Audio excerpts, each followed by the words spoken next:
mengumumkan penyasaran subsidi RON 95 atau Budi 95.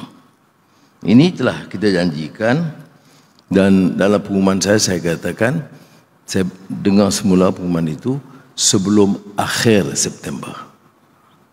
Jadi ada orang marah saya, 1 September itu belum lagi. Ini dia kata PMX tipu. Tak apalah itu. Saya minta rakan-rakan daki bagi dakwah benar pahaman. Baik.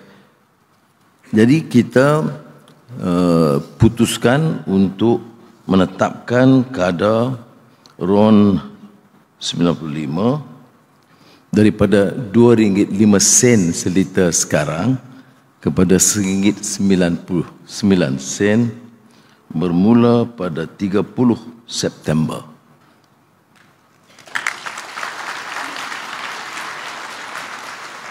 Saya belum habis.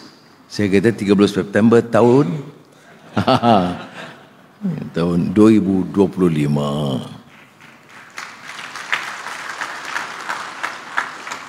Dan saya juga sebutkan bahawa manfaat dan keistimewaan ini hanya sebagai penghargaan, pengiktirafan, ya, semangat dari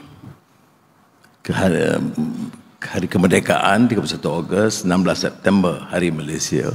Jadi penghargaan kepada rakyat Malaysia seluruhnya.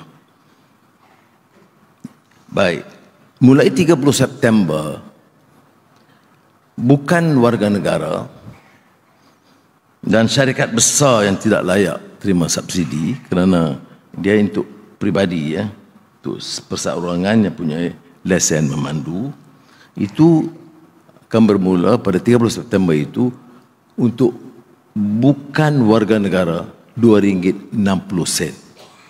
Jadi RM1.99 seliter bagi rakyat Malaysia dan RM2.60 bagi yang bukan warga negara. Baik.